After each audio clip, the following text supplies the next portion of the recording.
Welcome to Let's Talk Jets Radio.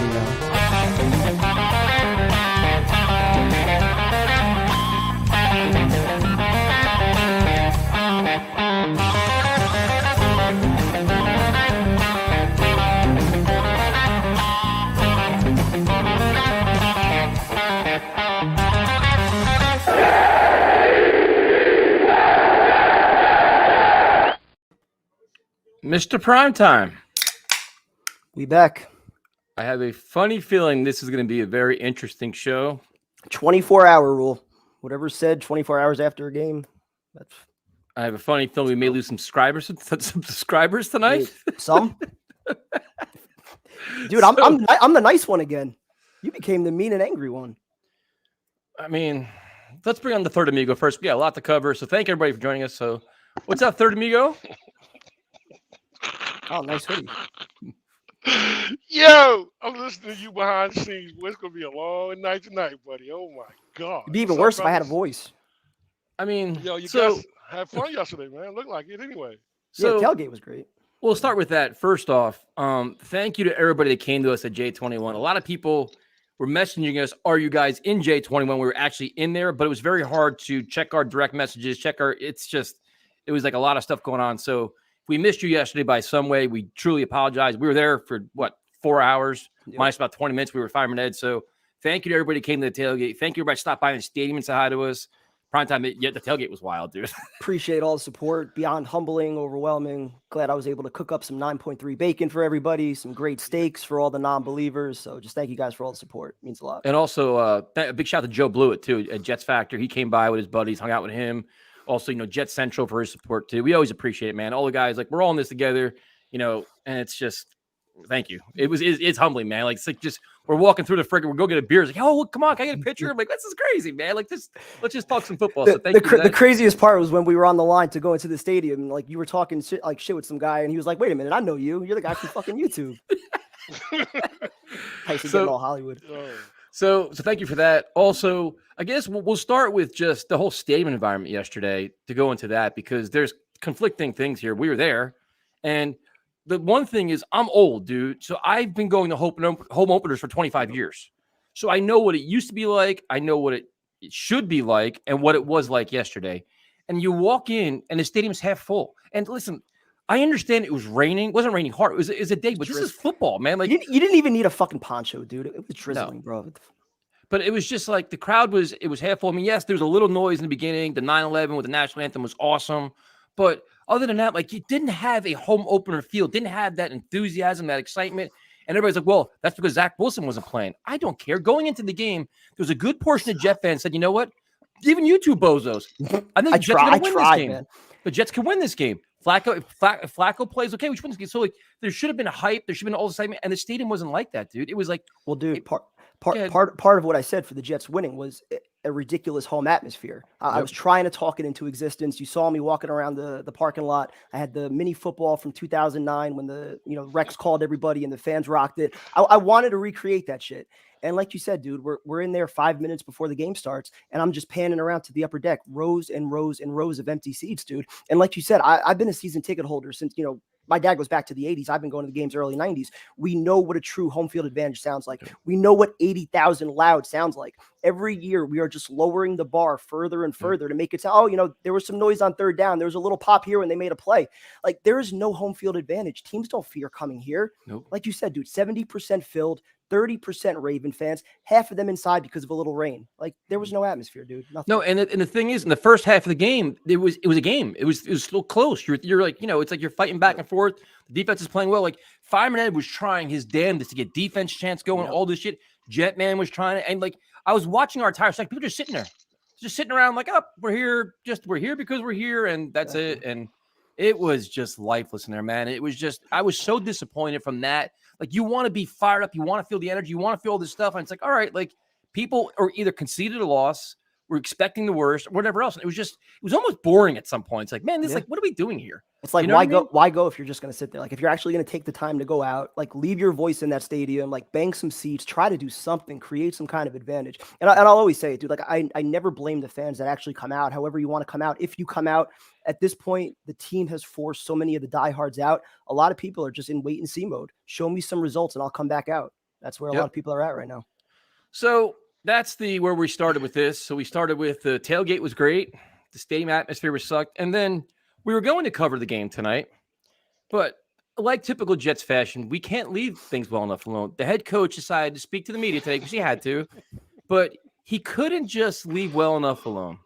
He couldn't just eat the loss, take the L, try to explain what he's doing wrong. He had to mention something primetime, which I find very fascinating. He doubled down on himself and his program. So what is this? Hold on a second. Holy shit.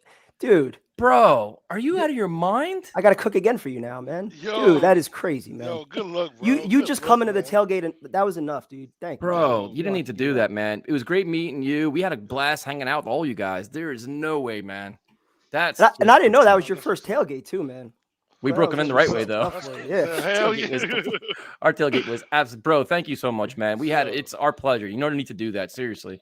So you come, so Saleh doubles down and he says, "We have receipts. We can't wait to shove them down your throat." And now this is after him saying last week, "What our process is too good to fail." Now I'll go to both you guys and get your opinions on this. But here's me personally, what I think. He's doubling down on himself, but in my experience, this never ends well because this is putting the radar right on your head. And if you don't produce very quickly, the media is going to shove your receipts right down your throat. I mean, I have my receipts. I'm from yesterday. I got my parking receipt, my beer receipt, my ticket receipt. I got all my receipts. I have my receipts for all the years of watching this bad football. But he is putting a bullseye on himself, and he's putting a lot of pressure on himself and the team, and they better produce because if they don't prime time. We've been here before. We've seen this before. This reminds me of Joe Judge, to be honest with you. There's a very similar, and I hate being like that, but that's exactly what Joe Judge did. It's exactly the shit we made fun of him for. And now he's doing it. And this team better back it up, man. They better back it up. No more sleepwalking, no more excuses, no more other shit. But what do you think, Primetime? He had one quote like midway through the press conference. I even wrote it down, like where he said, they were exhausted, they're frustrated, and they want to win now. And like if that was his tone throughout the entire press conference, I would have been like, well done, Coach Saleh, because you're echoing exactly what the fans feel, what the players in that locker room should feel.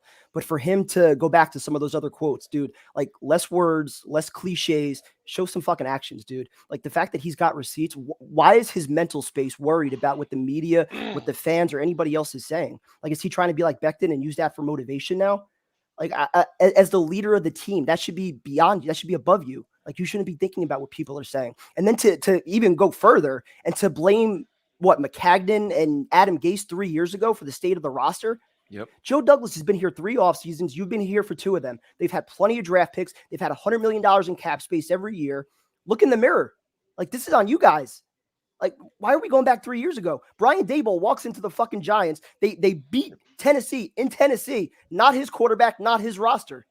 Yep. Why do we have all these goddamn excuses? I don't get it. Tyrone?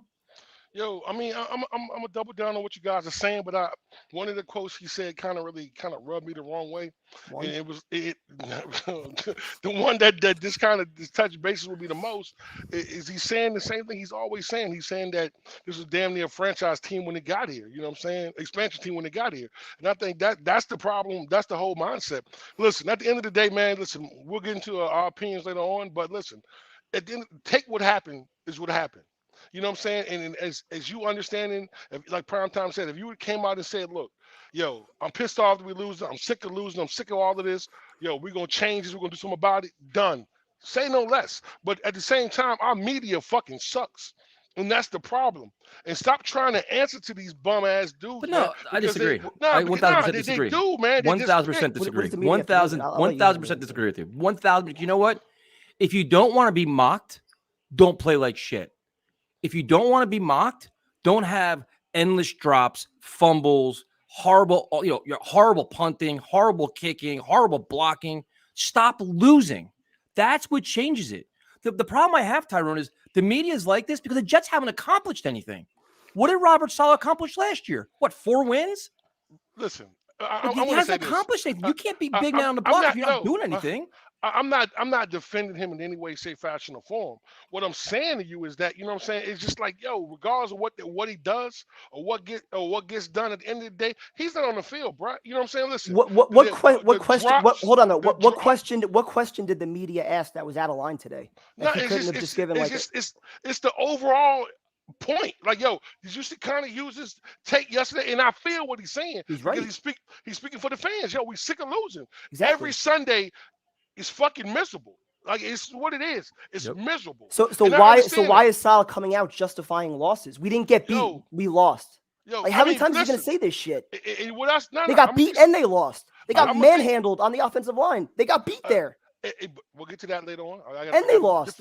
They beat themselves and they lost. Yo, absolutely. However he tries to rationalize it, they sucked. I mean, you know, listen. And the one thing I'm glad he didn't say. I'm glad he didn't come out and say that, yo, this is a moral victory. There's no more victories on this fucking team. It's wins and losses. Yo, they listen, they play. Yo, we'll get to that, but I'm just saying, it's no more moral victories. And I'm glad he came out and said that.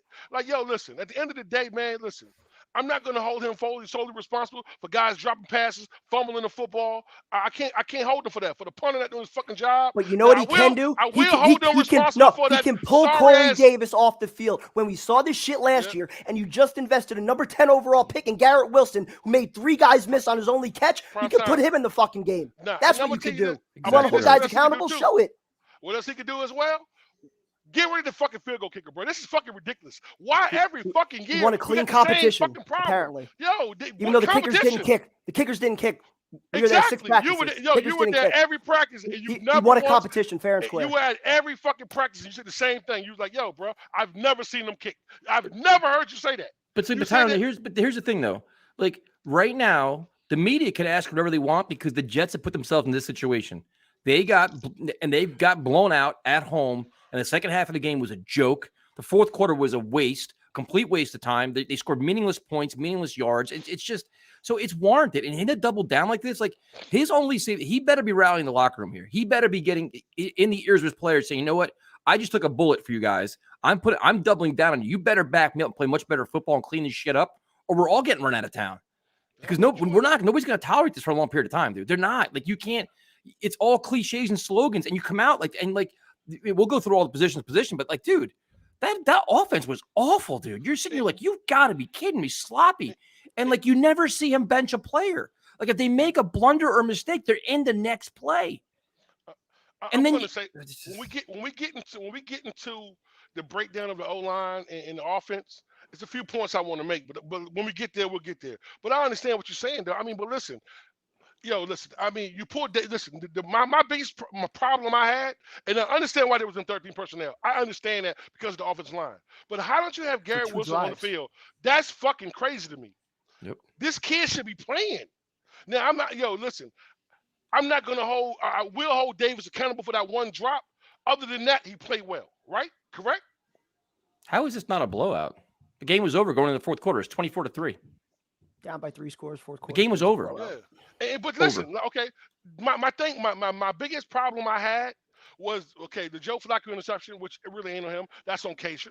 You know what I'm saying? But still throwing the ball with 3 people around him was kind of junk. But listen, that shit got to stop, man. That was the problem, man. Like, listen, if we wouldn't have gave up that interception, they wouldn't have had their first field goal. You know what I'm saying?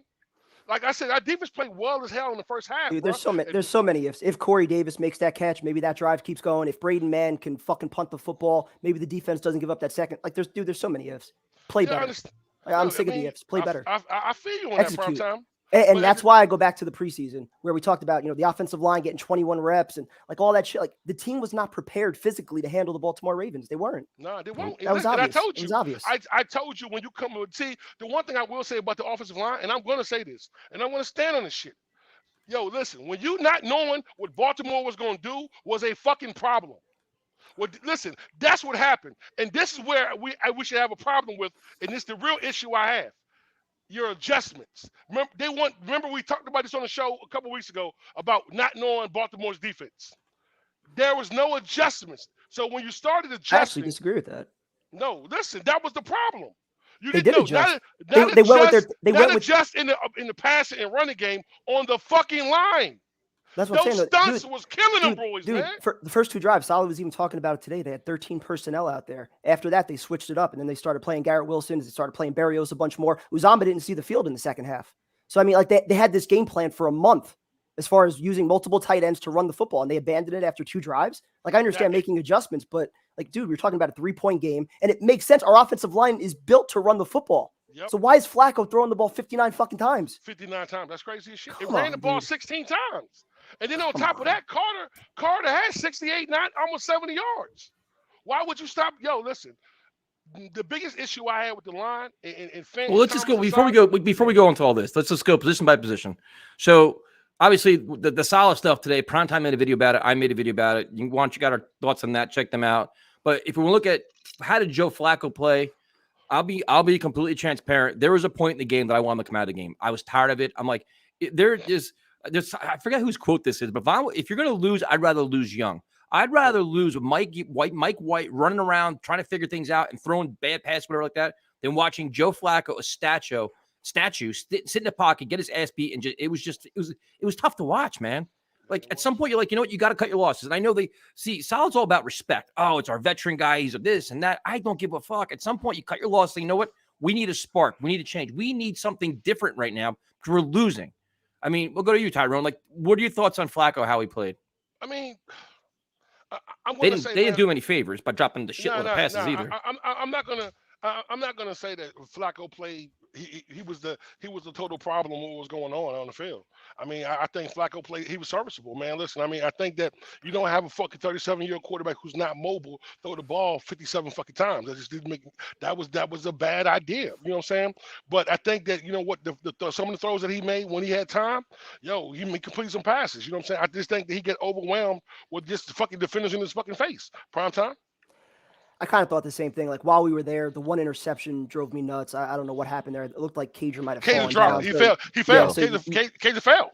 Exactly. And we'll get to Cager being on the field as much as he did. We'll get to that later. But yeah, I mean, I thought when he had time, he made some good throws. I think the stat was like 30 of 42 or something like that when he actually had some time to throw the football. So he wasn't terrible. You know, we saw the one play where Corey Davis, he ran that corner route, nobody near him. I don't know if he had time to throw the football or if that was his second or third look or whatnot, but he was okay. I mean, decent game manager, but he needs some help too. Up front, he had no blocking and you got 3 or 4 drops. You got another fumble from Breece Hall. Like, there wasn't really much help. So everybody kind of deserves some blame, I think, across the board there.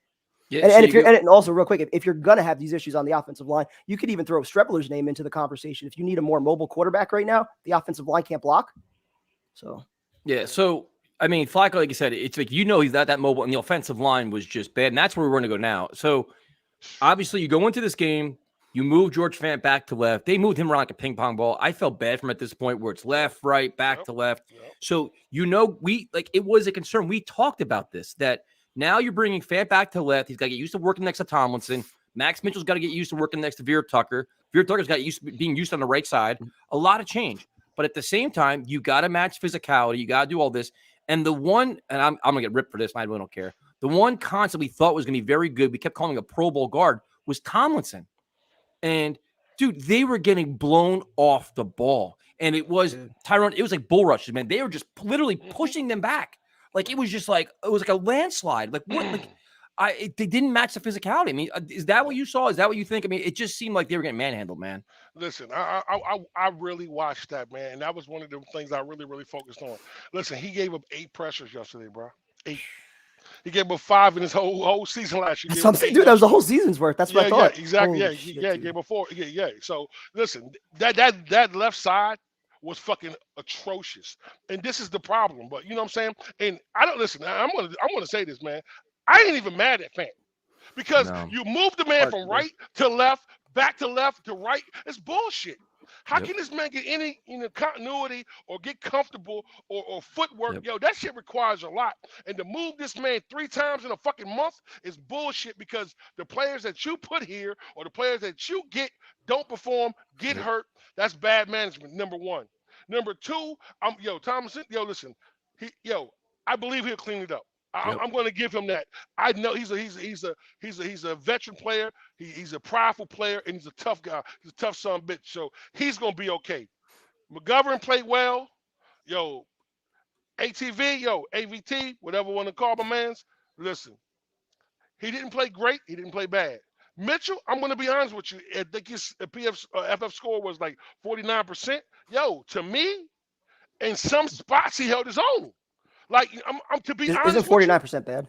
No, I mean, listen. I'm saying though, but look what he's going against, man. Listen, I'm just saying though, at some spots he held his own. So he's a rookie going against Calais Campbell, a fucking Hall of Fame, damn near Pro Bowl type, vicious ass fucking monster on the end.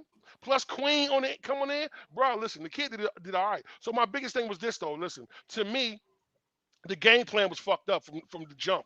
The problem was these guys didn't know what Baltimore was going to do, and they could not adjust. I think they adjusted everywhere else but on the offensive line. They were missing calls, they were missing blocks, and they were outmatched. You know what I'm saying? The physicality in the running game was there. The physicality in the pass game was awful, Nope. and nobody made adjustments. Nobody made calls. And that's the thing that was fucked up is like Fant and Tomlinson were off balance, man. They were getting literally knocked off their feet, dude. Like it was like, and that was the exact opposite of what I expected. I thought they would be like, this is like the ugly football, right? Like, you know, we're going to be more physical. We're going to be out because you know that the Ravens, even though it's a new defense, you know what they're bringing to the table, dude. You know they're going to come at you. They're going to push it, especially in third and long situations. Also, you know what's coming. And that's I'm gonna go ahead. go ahead. No, I'll say like that's what was so concerning for me. Like you look across this offensive line right now, and George Fant's the only one that's probably a better pass protector than he is in run blocking. So how exactly does the game plan morph from 13 personnel, getting all these extra tight ends on the field, ground and pound, to what it became, where Flacco's throwing the ball 59 times? And like you were talking about before, I mean, I agree with you. I think Tomlinson will get his shit together. He's a prideful player. He's a hard worker. I get all that, but dude, you watch some of that footage. He was getting blown off. He could not handle a bull rush. Nope. He could not handle it. Nope. He was getting pushed 4 or 5 yards back into the quarterback. That was bad. That was bad. So. Well, I'm gonna be really honest with you, man. If we talked before this game, I would have thought the right side would have been a problem. Yep. The left side was the side that I thought we would be good. But listen, I'm going to say this, man. Moving Fant like that, you got to give him a week or so to get back. And it's bullshit. And I know it is. And I'm not making no fucking excuses.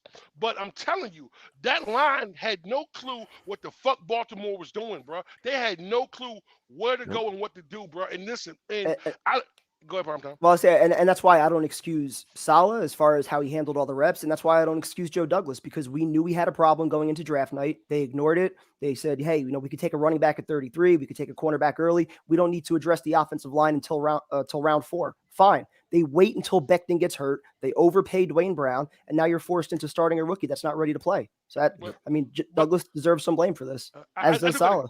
I do got a question, man. I want to ask you guys this shit right here. Yo, listen. Would you just say fuck Brown and go with Mitchell? Like to me, how many games is Brown out for? He's on the IR, isn't he? He's out for 4 games. Four games. But my point is this though. Like, so you're gonna have Fant on the left side for 4 games. Brown comes back and move him back to the right side. Good question. It's a good question. How can this shit keep going? Like, I'm sure they're going to wait and see how Mitchell bro. plays the next 3 weeks. I'm just saying though, but like destroyed, then make the switch again. Unfortunately, but Primetime, like you said though, it's a good point. You don't got to go 13 personnel. You go 12 personnel, and you put Wilson on the field. You're still helping out Mitchell, or you're still helping out Fant. That's what they should have did. Now, don't get me wrong.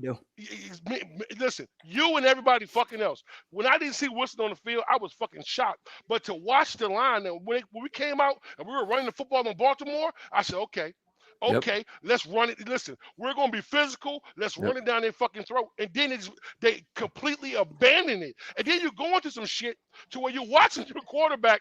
Like, listen, the one thing we know, Flacco, he struggles with when he gets rattled. Yep. He's not that guy. That was in the game plan. So when you got him rattled, why are you still dropping him the fuck back?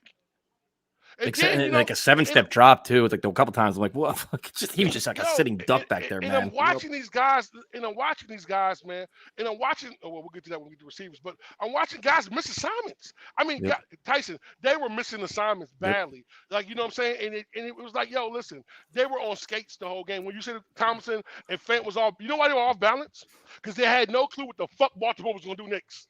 Because it was a bull rush or it was go around. They were getting blown off the ball, bro. They were literally like Tomlinson. Like there's like I went back and watched them today, and like they were literally getting pushed back. Like you saw, hit the button.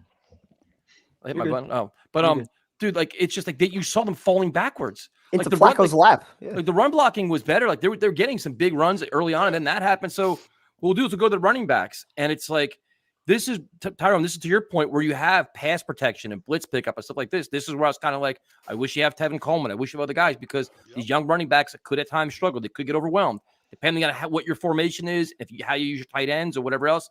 Ruckert was inactive, so it's like all right. Michael Carter, a couple of good runs. Breece Hall, unfortunate fumble. Then he had a drop. Michael Carter had a terrible drop going into the end zone. It was just like, is it concentration? Is it the moment? Like it just all seemed to spiral downwards, man, where you saw the positives, but there's always that, you know what I mean? Like you see those, like Michael Carter, like the run after the catch, like that one play where you got the first down where he scratched and clawed for every little thing. Yeah, you see that and you get so inspired by it. Yep. But then there's that mistake, that other problem. It's just like shit, I don't want to make this sound like a negative. I'm sure I'll get roasted for this, but just based on what we saw yesterday, it looked like Michael Carter was the more explosive, more physical, more shifty runner than Breece Hall. It seems like Breece Hall is a little more upright, a little bit more patient, where Carter just goes, he hits the hole, he'll run you over. Like he'll get those extra 3-4 yards after contact every time.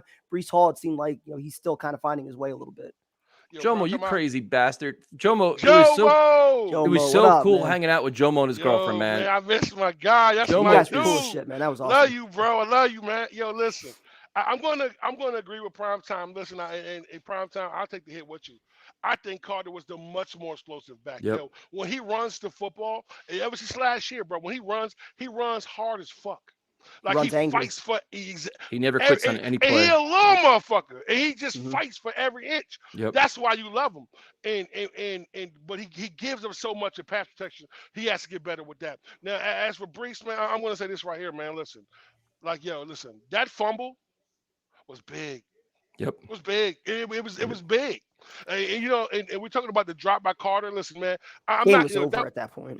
That's what I'm saying, and that's why I didn't take that with a grain of salt because that's just the little things, man. It's like everything. It's just when it's going bad, it's going bad for everybody. But it was just at that point of the game, the shit was over anyway. They were letting us score. Yep. But it's like for how many years though have we heard about running back being a position that's overvalued? You can find them in the late rounds. You can find them undrafted. There's plenty from this class already. Damian Pierce, 4th round, like kid's a friggin' beast. Like there's plenty of late running backs that already looked the part. So it's like you're taking this kid 33rd overall or whatever he was, like first running back in the draft. He's got to be fucking legit. Like I like him. It's so many other needs. Like he's got to be a legit playmaker. If you listen, I'm gonna say this. If you watch his runs, because he had a couple of good runs. He did. You know what I'm saying? The fumble, it is what it is. Him dropping the pass, you know what I'm saying? But like that run on the right side, bro, when he just kicked into that Knicks fucking gear, it just the kid's gonna be okay. You know what I'm saying? I'm not looking at him for anything more than that. I think the kid's going to be okay, too. He's got to get acclimated to the NFL, the speed of the game, the offense, a lot of stuff. But it's just that's where you kind of in this situation where your pass protection is just falling apart, you need your running backs to step up, and then you need the next position to step up, the tight end position, which is just I don't there's some things I just don't understand. So it's Uzumah didn't play at all, barely played at all. Rucker was inactive. Conklin played, he had a rough day at times too. Cage fell down at the inappropriate time. So Tyra, what's your evaluation of the tight end group? Listen, as for blocking, I think they did okay. I'm still baffled with the Cage. Listen, I like Cage. I understand he's a mismatch. I think he wanted to. I think the coach came out with a plan, trying to overly be too smart and outsmart himself. I just think that slide, that fall by Kaiser was big, bro. That caused an interception. He had a penalty too. Yeah, you know what I'm saying. So, but overall, they didn't throw the ball to him. Overall, I like the kids. So I'm not gonna lie to you, man. I think it's early. I think that they're gonna be okay. I think that I don't know why Flacco didn't target them as much. Especially up the seam. I started there. I was surprised Uzumah didn't play as much. You weren't surprised by that? Shocked. He got 26 snaps. You know what I'm saying? Yeah, and Cager had like 23 or something? Yeah, something like that. And then Conklin. I think they were. I think they went with Conklin because Cager like not to cut you off too, but like Cager making the team. Didn't we all think that was as your fourth tight end, probably inactive on game day, still somebody that is a work in progress. Ruckert's probably ahead of him still, possibly playing your H-back role. How does he get as many reps as the guy you just gave $10 million to, who just went to the Super Bowl? I want to say this. I think what it is, and I don't know, but I think Cager is just a mismatch. I thought what I thought they were going to do with Cager, speed, of course, yeah. Yeah. Well, I thought they were going to do with Cager is kind of how they did old boy last year. What's the big guy? Fuck is his name? Yaboa? No. The other one. He been on to for a couple of years. Tight end, but played more H back. Wesco. I thought they was going to kind of use him in the backfield like Wesco, and then just branch him out and just create a mismatch. That's the only reason I thought he would be on the field. Like I didn't expect to see him as much as anybody. I was more shocked as you guys were watching him getting as much time as you think. What do you think, Tyson? Yep. No, I was shocked, dude. I was completely shocked, and like especially when you see like the pass protection falling apart. Like, all right, like because Conklin is a good receiver, but he does tend to struggle sometimes with pass protection. That's always been the rap on him, and he's got to improve. And it was just like you don't understand it. Like you're like, all right. And then I think you're right. I think sometimes they get too cute on the play calling. Yeah, Mike LaFleur did not have a good game. I don't think he did. And I think they tried to make adjustments. Well, Salah tried to explain the adjustments, which blew my mind. When he talked, I was like, just please stop talking. Like sometimes you want to hit pause button. Like, please, Salah, just stop talking. You're making this worse for everybody. Like you're embarrassing everybody here. But one last thing, Tyson. The Conklin fumble was big too. Oh, it's brutal. That was big. I'm sorry, but go ahead. And that's the one thing. Before we go to wide receivers, it's like Salah's right. Prentham, you're actually right. The Jets lost and they beat themselves. Like they self-destructed. And this is the difference between good teams and bad teams. Good teams find ways to win. Bad teams find ways to lose. You find ways to lose by turning over the football and being sloppy. And it was sloppy all over the place on offense. Like they were all making mistakes. And here we go to the wide receivers. Like if I see one more Corey Davis drop fucking pass, I'm done. The same fucking thing as last year. And then you know how he gets rewarded? He's still in the game. But you know who wasn't in the game? And it's inexcusable is Garrett Wilson, who is probably your best player on offense. He was the most, dude, he was the equivalent of Michael Carter as a wide receiver. He dragged how many receivers trying to get the first down, and then Salah fucking criticizes him. Well, he should have leaned his shot. Like, are you serious? Shut the fuck up, yo. Tyrone, all the shit we saw in this game, all of the poor play in this fucking game, and you're going to nitpick with Garrett Wilson? Are you fucking kidding me? And then he goes back out of the game after that. He gives you that crazy play, and then he's not back in the game. Like, are you serious? Bro, like that rumor about, teams are interested in Corey Davis, trade him now. Trade him now. I'm done. Seriously. I've seen enough. He's supposed to be your veteran receiver, your mentor, the leader for all you guys. Garrett Wilson, Elijah Moore, Braxton Berrios. I don't care about Corey Davis. I really don't. I genuinely don't care. I don't give a fuck what he did in the second half. I don't care, primetime. I seriously don't care. And with the Jets being tight against the cap, you know he's not going to be here next year with $11 million non-guaranteed. Use this year to develop Garrett Wilson. Like, that's what this year should be about. Him and Elijah Moore taking that next step. Why are we wasting all these reps on Corey Davis? I can understand Berrios to a certain extent. He plays well in the slot, but if it's at the expense of Garrett Wilson, it makes no sense. And for Salah to actually call him out after he made 3 guys miss because he didn't stretch the ball out. And dude, 4th and inches. Why not go for it? All gas, no break. Go for it. You have all the momentum on your side. Garrett Wilson gets up. He's getting the crowd. Go for it. Show some ball. Salah criticized 2 receivers. Elijah Moore for not doing that contested pass. He mentioned Elijah Moore for the contested pass and Garrett Wilson. Dude, Corey Davis, the ball hit him in the chest. Bro, like, seriously? Like I don't understand. Like Mike LaFleur, I do not understand the game plan. And then they tried to explain why Garrett Wilson was in the game. Understand the talent you have. Recognize the talent you have, and recognize the kind of game you're in. If it's gonna be a hard-fought game like that, use a dynamic play like Wilson. Corey Davis is not a dynamic playmaker. Are you serious with this shit? So maybe the Mem shit might be deeper to the story, huh? He wasn't even active. I'm going to tell you. No. I'm just saying the whole overall point of it. But what I want to say is this, bro. Listen, that was some low ass shit to call this kid after this kid did fucked around and pulled a fucking magic trick out there on the field. That was just some bullshit. And Tyson, I'm going to ride with you on this. Yeah, that drop by Corey Davis was fucking big. The same thing as last year on a fucking slant that hits you in your fucking chest. It's your job to catch the ball. Catch the fucking ball. Take him off the field. Yo, and absolutely. And listen, I'm sorry, man. There is no way that you don't see what this kid Wilson is, man. There is no way you don't see how explosive this kid is. You got to find a way to use this kid. But this goes back to the problem that we've been having. Yep. Yo, listen, why are you so stuck on the same guys? Like, listen, and don't get me wrong, I love Barrios to death. Barrios should not be playing over Wilson, bro. Barrios should not Solid be is over too Wilson. loyal to his veterans, dude. Nah, I think man, he's it's too bullshit. sold to certain things, and I think LaFleur is, and that this like I'm doing. I'm like I don't understand it. I don't understand it, especially in a hard fought close game like this. And you see what Garrett Wilson brings to the table, and you take him right back out. Yeah, And he's like, well, we were really focusing on the tight ends and all this. What? Seriously? That was crazy. I feel you. Ugly, bro. Ugly. Guys been making plays all summer. All summer. Don't play him. Like LaFleur was not a game. Like, and I like Mike LaFleur. I thought he did a lot of really good things last year, but this was not. I was surprised there wasn't more like creativity, like some end arounds, like some more motion. Like they did the hurry up. Yeah, for like 4 plays. And then can I mention one other thing too? I have to say that because for those of you who can't tell, I'm in a bad mood. I've been in a bad mood all night last night and today because I hate losing. Twitter feed. But I hate losing. I hate being embarrassed. I hate, it's like right now you in the New York market, Giants won, Yankees are winning, Mets are winning. The team that's getting made the most fun of once again, is the New York Jets. And I hate it. And I hate it being there and watching it, walking out, and once again being taunted by Ravens fans. Just like last year, walking out of the stadium, being taunted by fans. It's miserable.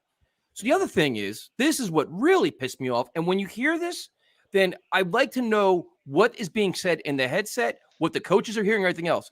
Joe Flacco admitting there was energy lacking in the huddle. Hey, jackass, you're supposed to create it. You're supposed to motivate the troops. You're supposed to fire the troops up. And if you're not doing it, Saleh should be doing it. Mike LaFleur should be doing it. Calabria should be doing it. Somebody should be doing it. Right? Am I crazy here? I've never heard a quarterback say that, bro. He said it, dude. He said it at the game. I heard what he said. I've never heard a quarterback say a statement like that. If that's a problem week 1, what's gonna happen when we're fucking 2-5, like what's gonna happen then? Yes, sir. Week 1, we can't get excited for the opener. We can't bring energy for the opener. Like what's gonna happen later in the year? But the most alarming thing is if you're thinking about that, look at all the young players in that huddle. We thought Tomlinson was going to be a motivating guy. Vera Tucker is supposed to be a kind of a feisty guy. Elijah Moore, Michael Carter, all these guys these are all guys we thought are like the football guys, like they're ready to go, and you're lacking energy and urgency.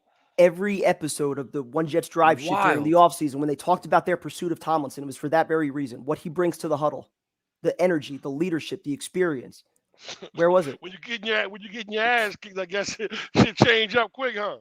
But I feel you. That I didn't understand that quote. That was really alarming. And Brandon, to your point, this is my point, and I've been transparent the entire offseason. Last year, Robert Saleh got a redshirt year. We justified losing. We accepted losing. We said first-time head coach, rookie quarterback, first-time coordinator. We gave them every excuse in the book. But this year, more expectations. He's got to earn his credibility now. He's got to earn his reputation. He's got to be more than the all gas, no break guy. He's got to actually win games and bring it 4 quarters of competitive football. What have we said the entire thing? We walked into the season saying we don't want to get blown out anymore. We want to be competitive. And let's stop acting like the Ravens are the fucking Buffalo Bills, because they're not. The Jets self-destructed and they were beat. And I don't want to hear all this fluff and, and keep everything. It's not. You lost. Like, I don't want to have 6 more weeks of, we're almost there. We're almost there. You don't see what we see. I saw it firsthand. You lost.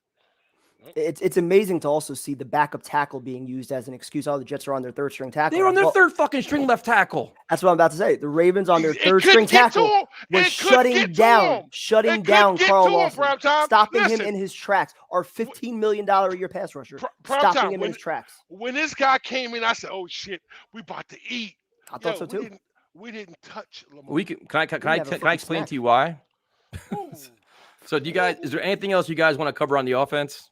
Or you guys I'm ready to go to the D-line rotation. Yeah, so overall, the defense was light years different than last year. They were flying around, they were physical.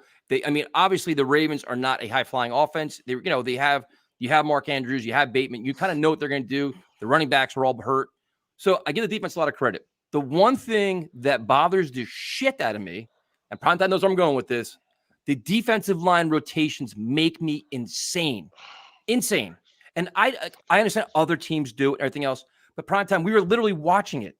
You would watch Carl Lawson just go off, and there'd be big moments in the game, and he's not going to be on the field because that's their rotation. It was a Clemons, Rankins. No, hold on. Was No, I forget who got hurt when one of the Ravens went down. It might have actually been when their tackle went down.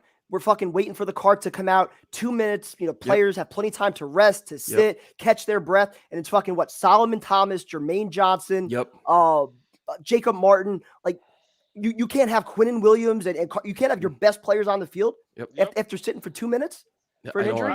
Dude, injury, TV timeout, doesn't matter. They go by their rotation. Starters don't play more than 2-3 snaps at a time. That rotation is fucked up. Bullshit. I'm not even gonna lie to you.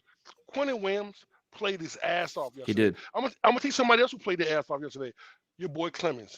Yo, listen. I'm telling you, man. Watch this. This kid is gonna be something special, man. But I don't like Solomon Thomas. JFM had a good game too. Yeah. But even though old boy Johnson didn't play bad on the end, but I don't like when I see Solomon Thomas, Johnson, Clemons. I don't like that fucking rotation. Why do they all come in at once? Yo, it fucking four at a time. It's like 4 on, 4 off. 4 on, 4 off. It sucks, bro. It sucks. Like, I understand you're trying to keep these guys fresh. This shit's not working. Like, I want your best players on the field at a crunch of time. Yep.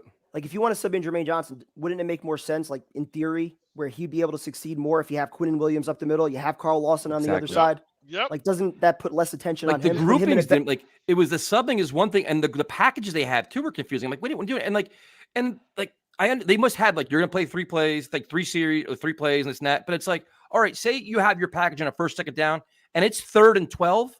Take those guys out and bring like your pass rush guys. Bring in Carl Lawson. That's what he's here for. Yep. And like you're watching big moments or moments you want to get the defense off the field, and they played very well. So it could work now because you're not playing a high-profile, high-passing offense. You're playing an offense that's very limited with just Mark Andrews and that, and they still got burned a couple times. But like if you play a competent quarterback, a high-flying team, and when you're going to get beat when your best players aren't on the field, that's going to be annoying as shit, man. And you know exactly what's going to happen when the Jets play Belichick, when they play a good coach. As soon as they make that rotation, as soon as they make that shift, I'm going no huddle. I'm leaving those guys on the field for the next 8 plays. Or the Bengals or anything to throw it. Why wouldn't you pick up tempo and make you pay? I want to make you pay. Right. Leave your backups on the field. You're not going to get your rotation in because I'm not going to allow you to get your rotation in. It doesn't matter. If I understand if they went for like a whole, until we punt, until they punt, then I bring some new guys in. I can understand that rotation. Yep. But to bring guys in every fucking 3 or 4 plays, you're not letting guys get warmed up. And like I said, Quinnen was playing out of his fucking mind yesterday. Yep. He's playing out of his fucking mind yesterday. And you're going to keep pulling him off the field? Yeah, That's crazy, man. And Solomon Thomas? But it's gonna get, I'm telling you right now, mark my words, it's going to get exposed against teams that can really pass the ball, that have a lot more weapons than the Ravens do. Yeah. Like they got a little bit lucky there because the Ravens running backs are all back. It's not the Bills. It's not gonna be the Bengals. It's not gonna be like that. You're gonna get it's gonna bite them in the ass. I'm telling you it is. Probably you saw it. You're like, wait a minute, these guys have been off the field for 10 minutes. It's been like, why? You had a timeout, you had this, you had that. Everybody just kind of standing around, like, you know what, rotating back out. Let's go for the kill. Let's make impact plays. Yep. So what's the purpose, of investing all this money in your defensive line if you're gonna have it's wild 8, 9, man. 10 guys all rotating in playing the exact same amount of plays? Like, you want to hear something crazy? I was watching something yesterday after the game. They're talking about San Diego, right? You know how many pass rushers they got? They got 4. No, they got 4. You know how many play in the game? 2. They don't change out shit. They got why would you do that? I was surprised. I was surprised that Bryce Huff wasn't active. To be honest with you guys, I was really surprised. He was one of the guys that flashed the most. I thought in preseason and the practices we were at. I was really surprised by that. I don't know if he's injured or not, but I didn't hear he was. I expected to see him before Michael Clemons. Yep. As good as Clemons looked this summer, I still expected to see more of Bryce Huff. I like Clemons for the physicality though. I really do, man. And I wouldn't. Huff's explosive. I've seen them moving his kid inside too. Yeah, I mean he is, but but I don't like Martin too much, man. I haven't seen nothing from him that really makes me wonder why we have this guy taking the roster spot. So you go from the defensive line to the linebackers: Quincy Williams, Mosley, Quan Alexander. Again, I like the physicality defense. They were definitely flying around. They definitely played physical. It was great to see. Much better than last year. The Ravens usually run for 150 yards a game. They held them back. Also, like I said, they didn't have their full stock of running backs. But what did you think about the linebackers prime time? Thought the linebackers were okay. Mosley, Alexander, they played pretty good. The only thing I was kind of surprised about was that we saw Quincy Williams play for 51 snaps. I was a little surprised there wasn't a little more nickel, a little more dime. I guess that was again to contain Lamar Jackson. But I thought this defense was going to have a little bit more speed, or at least try to have more speed on the field. So I expected to see maybe a third safety or 3-4 corners. So seeing Quincy Williams that much was a little bit of a surprise. I'm not gonna lie to you guys. I love the way the linebackers played. I think they played well. I think that Mosley, Alexander, I think they bought the wood. I think Quincy didn't play well.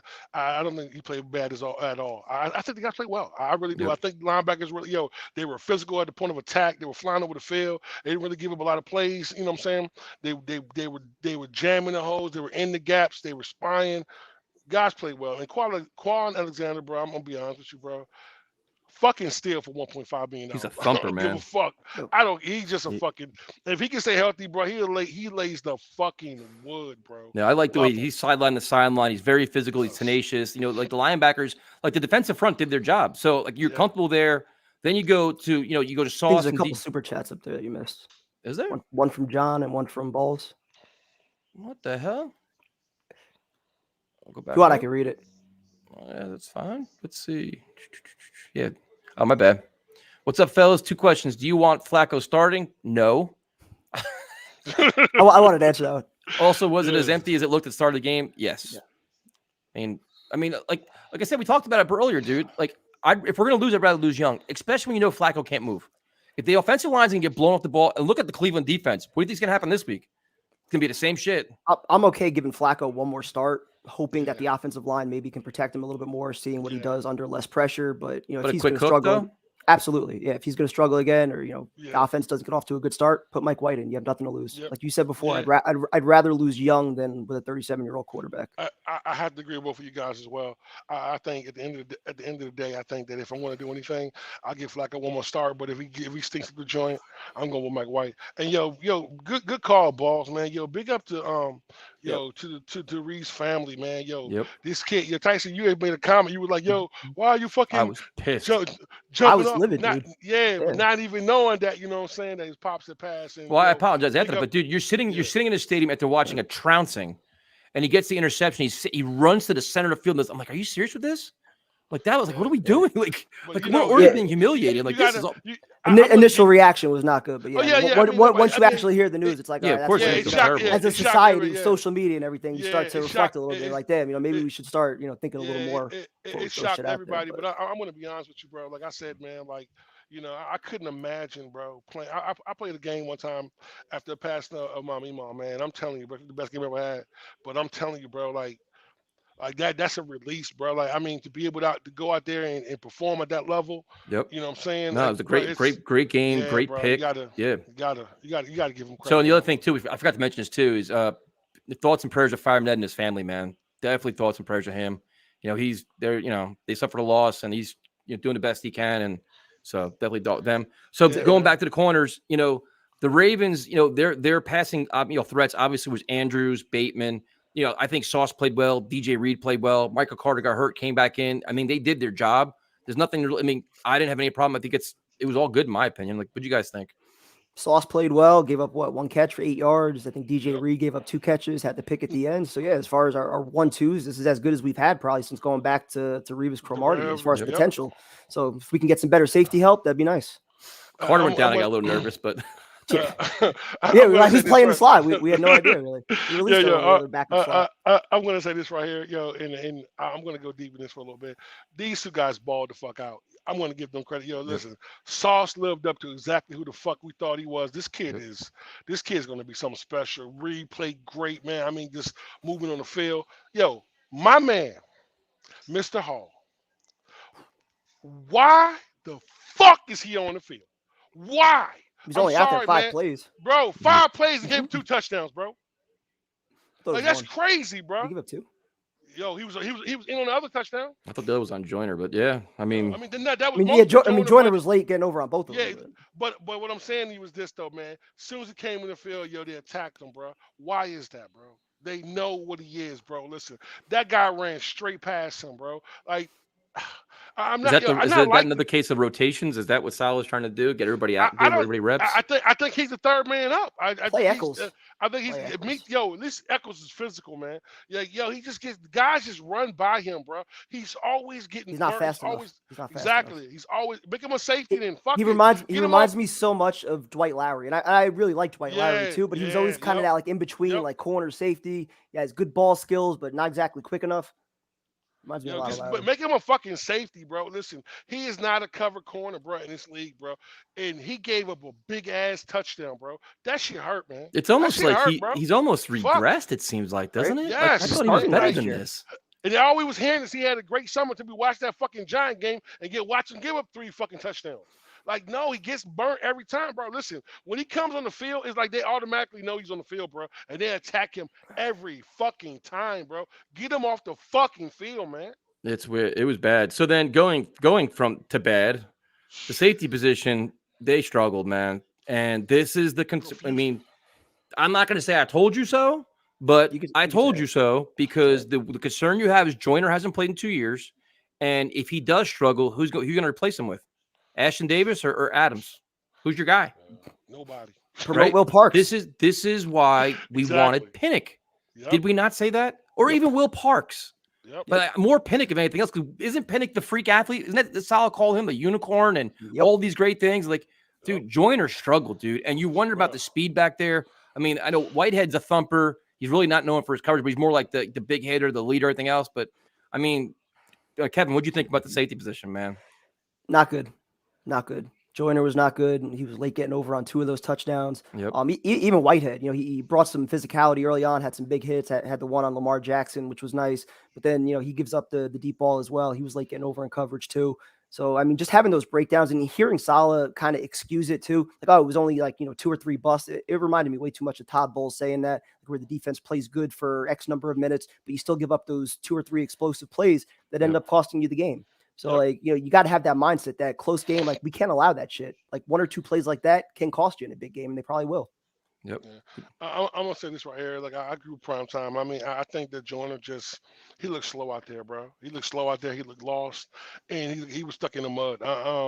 He hasn't played in a long time either, which just sucks, But my other man, he played well though. I mean, like, he made some thumps. You know what I'm saying? But it's just the fact of the matter is, like, he's more of a box safety.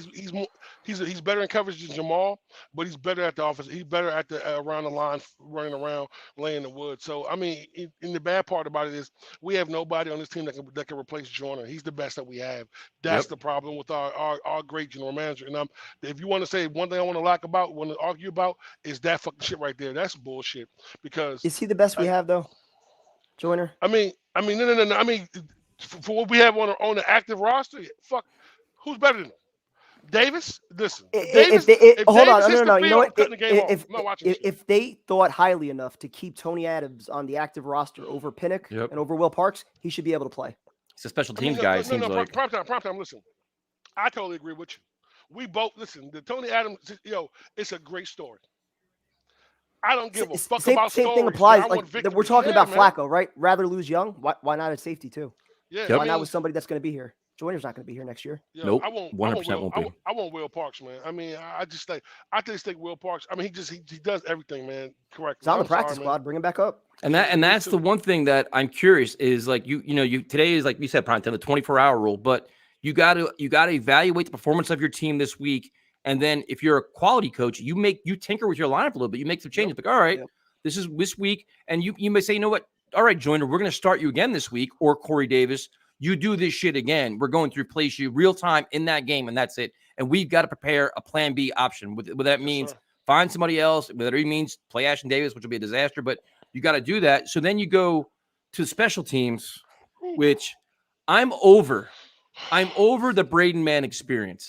I'm over it. I was over it last year. People keep over it in Carolina, dude. Mm-hmm. Right? I was over in Carolina. I thought Amendola was better. Amendola coming with a hurt leg was better than when friggin' Braden Mann. But everybody, for some reason, a love fest with this guy. I don't understand why. So he didn't have competition in practice this year. They didn't bring in any practice. And when he did kick in practice, which wasn't very often anyway, that 20-yard kick prime time. Well, you were sat next to me. You saw I was ready to tear my seat out. Like he shanked. Like that's like there's a lot of hidden yards in special teams, and that's where it costs you stuff. Yep. He's not a good punter, man. He's just not. Dude, even when he doesn't shank it, like he's not hitting these 67-yard bombs. He's not pitting teams within the 10. Like, dude, it's been 3 years. What are we still doing this experiment for? Because he was a draft pick? Because they took him in the late rounds? We got to give him 4 years? Like, what are we waiting for? There's veteran. You can go sign a veteran punter. Don't deal with this shit. Bro, listen. You bring in competition. You bring in competition in every other position, but you don't bring in one for a fucking punter. Listen, I'm over it, bro. Listen, that 20-yard punt. And I'm gonna be honest with you. Watching it on TV, I thought it was longer than that.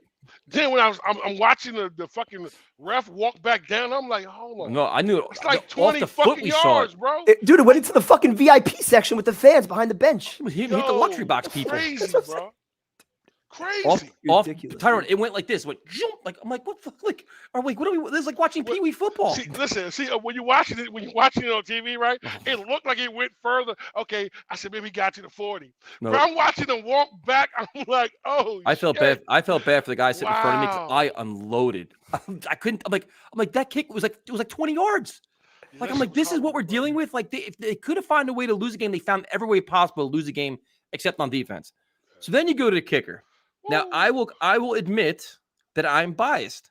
I want a team, primetime knows, I want them to keep Pinheiro because, as I told you guys, Greg Zuerlein missed how many point afters? 4 or 6 last year? He missed a lot of them. He's a very inconsistent. You get enamored with the leg strength like every other team in the NFL does, but he's very erratic. He's inconsistent, and that's a problem. When Pinheiro was here last year, he made a kick. He didn't miss a kick. So he didn't have the same leg. I will take accuracy over shanks. Dude, Connor Hughes even asked Saleh about that. He was like, dude, your kicker went 8 for 8, 9 for 9 last year. How do you justify giving the kicking competition to Zuerlein? And Saleh went on this rant about, it was a fair competition. Zuerlein, like, based on what? Like, when we were there for the green and white, Zuerlein missed what? At least 2 kicks? Pinheiro was perfect. When we were there for one of the other practices, when the times that they actually did kick, it was the same shit. Pinheiro hit everything. Zuerlein missed 1 or 2. So where did Zuerlein exactly win this? Because he has a stronger leg? But if he's not accurate, who gives a shit? He's not accurate, bro. Listen, I mean, I'm watching this guy miss the first field goal. I'm like, fuck! Pissed off. Yo, then I watch him miss another the extra point. I'm sitting there like, yo, this, and it was a bad miss too. He shanked it left. Like it, I mean, it went way left, bro. Like, yo, this guy the fuck out of here, dude. Get him the fuck. And why? My point is this: why do we go through this shit every single year of needing a kicker? But the weird thing about the kicker though is like it's almost hypocritical from Saleh, where it's like you got to earn your spot. We want guys to do it. Pinheiro earned it last year. He earned it. To me, he earned the right to come back this year. Yeah, unlike it's like I don't know. I mean, it's to me, I don't know. It bothered me, and now it's like now you have concerns with the kicking position. You have concerns about the punter. It's like it doesn't. It's just terrible, man. Like it's not good, and it's a third of the game, man. There's vital things. That missed field goal was big. Like it's just all momentum swings. Bad punt, momentum swing. Missed a field goal, momentum swing. It was just all bad. And I don't care that it was raining. I do not care. It's called the NFL. Point. Ravens kicker was fine. Yeah. Yeah, he don't miss. That's what we need. One of those don't miss. Give me a Cade York would have been nice hitting that 58-yarder for the Browns. So just to summarize it, I think we all agree the defense played much better than we expected. It's very encouraging. There's a lot to build off. Some of the rotations we don't like, but they're going to face better quarterbacks with more high-flying potential in terms of the passing game. But the problems, the deficiencies, the offense was bad, and special teams were bad, and the coaching was questionable. So that's how you lose games. I'm still legitimately worried about the defensive line and Carl Lawson, because if he's not able to get pressure against a third-string left tackle, we've got legitimate problems there. Because he's supposed to be the one guy. I mean, we said it all last year that when he went down, that had a ripple effect across the defense. Well, now you got him back. He's supposed to be your stud pass rusher. You're invested $15 million a year in him. If he's not able to be the third string left tackle, that's a huge problem. Yeah, that was an issue for me too. When that third string guy came in, I said, "Oh, he about to fucking eat now, baby." Yep. He didn't do shit, bro. He didn't do shit. He was around the quarterback, but he wasn't at the quarterback. Yep. You know what I mean? So I listen. It was game 1. I think he'll come back around. Like I said, the defensive line to me played okay. I'm gonna say that. John Franklin Myers, Quentin Williams, even Lawson for the most part. Them guys play pretty decent. I think overall our cornerbacks and our linebackers played the best out of everybody, including Quinny. You know what I'm saying? They guys played great. So it almost felt like there was more of a focus on just like maintaining gaps. Don't let Lamar Jackson get outside the pocket, and not as much as far as just straight up field get pressure. When you're playing a guy like that, we said that on the show last week that, you know what I'm saying, with a guy like Lamar, man, you're not gonna run and just try to attack him. You're gonna kind of contain him, keep him on the inside. So I'm okay with that though. I'm okay with that right now. So now, obviously it's a loss and you got to lick your wounds, you got to figure it out. But to me, I'm a little bit concerned because after Salah's I'm keeping receipts comment, to me, you're almost approaching this Cleveland game, which is going to be not easy by no means. This could be a must-win situation, dude. Because if the Jets, if they take an L here and they struggle, they have some kind of like misery like we had this week, it's gonna start spiraling, man. That's when things start heading up and you start going down the wrong direction. I mean, Tyron, would you agree with that? I totally agree. I mean, listen, at the end of the day, man, listen, don't write checks your ass can't cash. You know what I'm saying? Yep. At the end of the day, so Exactly right. Listen, I don't want to hear about coulda, woulda, shoulda, what we should have did if the ball would have flopped here. Listen, at the end of the day, when you go to Cleveland, they're gonna run the football. They got a great ass defense. Like what Mike Tomlin said, this the AFC North, baby. It's what the fuck we do.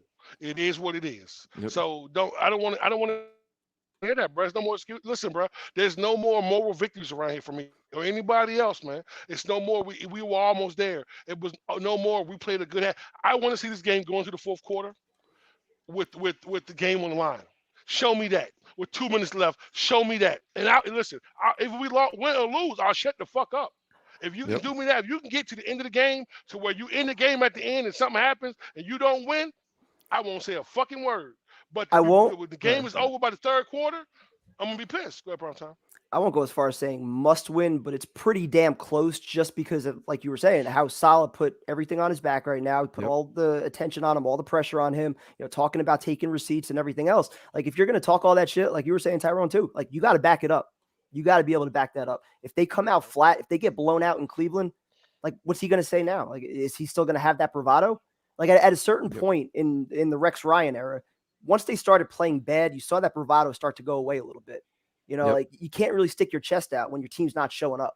So if they're 0-2, 0-3, and these are bad losses, like, what's he going to say? Like, what's the next quote? What's the next cliche? And what's gonna happen too is that if these losses keep adding up, there's gonna be a tremendous amount of Zach Wilson to save the day. Like, Zach's got to come back and save the day and play good football and win right off the bat, and that's gonna make it even more challenging. It's like I said, it's close to a must win, man, because you go 0-2, man, and it's just. It is. It's ugly, and the other weird it's time thing, to win, bro. Listen, it's time to win. And the other funny thing is though, and this is we'll end the show on this because this is gonna piss everybody off. Is it's so weird how when the Jets lose a game like this, that some people are scared to criticize Salah or Douglas or LaFleur or whatever. It's like, you guys just negative. It's only 1 week. It's only one game. The problem I have is the mistakes we saw yesterday are the same things we saw last year. The defense was better, but the offense was a mess. The drop passes, the fumbles, like the offensive line, like it's concerning. Like, you're starting to see trends. And then the other trend is Salah can't talk his way of a paper bag anymore. Like, all his little cliches and slogans, we're over that now. Like, it was cute at first. We're funny. Like, oh yeah, man, this guy knows what he's talking about. But nothing's backing it up now. Like, you wonder if he's over his head. He can't manage things. He's starting to, you almost wonder he's starting to get rattled a little bit. He is. Like, is he starting to feel some pressure now? You can't make things better in the media after a loss, but you could definitely make them worse. And 100%. I think he did that the last 2 days. The way that he's approached this, he did himself no favors today, man. He did himself no favors because look at how we all been joking around with the 60% shirts. That's like our running joke in our chat, right? Now it's the receipt things. Now he's creating an unnecessary distraction for himself. Now he's putting more pressure on himself, which, hey, it may rally the locker room. It may work in his benefit, but we've seen this in the past, dude. Dude, I have a countless list right now of like new shirt possibilities just from the press conference today. Like, dude, the press conference and the call to Michael K, like both of those, dude. Endless material. Yeah, and the only question he's going to have really answer this week is Joe Flacco going to be his guy? And I think he's going to start him. I'd be shocked if he did. How about him? Not to go back, dude. How about him spending like an hour talking about like, oh, maybe it'll be Joe, maybe it'll be White. We want to evaluate it throughout the week, and then they ask him a follow up. Yeah, it'll probably be Flacco. Yeah, exactly. Yo, absolutely. What are we doing, dude? Yo, So it's crazy. It's wild. This definitely. I'm just overly disappointed. I'm really, really disappointed because I think we expected a lot more. I mean, the defense was exciting, but everything else to see how sloppy it was just, I mean, it was just bad, man. It's really, really frustrating to watch. But it's all, I guess my question to you, Tyrone, is a lot of this I think is probably fixable. Drop passes and fumbles are things that you fix. If anything, the biggest concern has got to be the offensive line. So if they don't get that fixed, Myles Garrett and company are going to be running amok all over this. They're going to be just smacking the shit out of Flacco. Yeah, absolutely. And I think that's what it is. I think that when we go to break in the Cleveland later on, but I think that you have to make adjustments on the line, and I think the guys will play better. Like Thomason and guys will play better. You know what I'm saying? I think, you know what I'm saying? The line, to me, I think that not knowing what Baltimore was going to do was the biggest issue. I think they had no clue, and I think that they assumed the game plan, and they picked the wrong one, and they didn't adjust well enough on the line and made the right calls. I think this week right here, they'll definitely have a better chance. But, Myles Garrett is one of the best to ever do it. So, bro, it is what it is. He's going to eat regardless, bro. You're not going to hold him back, bro, for real. That's going to be a problem. Yeah, that's not happening, bro. So, prime time, before we wrap things up, any final thoughts or things you want to mention about this game? Dude, I'm exhausted. Like Salah said, I'm exhausted. I'm frustrated. I'm tired of lowering the bar. I'm tired of excuses. Yep. The criticisms are warranted. We all expect more. We all should expect more. We invest a lot of time in this. We invest a lot of money in this. A lot of us have been going out there for 10 years and haven't seen anything. Yep. So at some point, we're going to call shit out. Obviously, we're rooting for them. The fact that we're disinvested to get angry, I think speaks volumes that, you still have a large fan base out there that wants to see this team win, but they're just waiting for something to get excited about. They need to see results if they're going to come out. Okay. Before we go to Tyrone, there's a request. Can you tell us your t-shirt ideas? They want a smile or laugh tonight.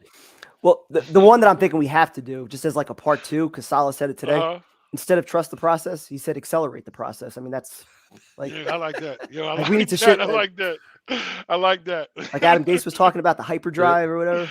Yeah, accelerate this shit. Let's go. I can tell you one thing, bro. I'm sick of that fucking 60%, bro, because I'm knocking you 60%. Get your ass kicked. I want to make 40% shirts. 40%. The first 40%. First 40%. Or our process is too good to fail. We didn't lose. We got beat. I'm sorry. We didn't get beat. We lost. That's right. Hey, Tyson, since 1969, baby. Well, it's just we can make him endlessly. I mean, everybody hates us already. So what the hell? We'll just do. So, and I guess Tyrone, your final thoughts on this game? Yeah, I'm just gonna say this right here, man. Like, listen, I'm not gonna jump off the deep end right now. I'm concerned. I'm frustrated, like everyone else. I'm tired of losing. But I think that listen, let's see what happens next week. I mean, it's on to the next game. I was pissed off yesterday. I was pissed off most of the day. But I feel like, listen, the things that need to be done will be corrected. You know what I'm saying? And I just hope that this team just comes out and fight, man. Listen, the defense played great. You know what I'm saying? Clean up the offensive line, Joe Flacco, get Wilson on the field. You know what I'm saying? Let's keep doing what we're doing, bro. So I'm just.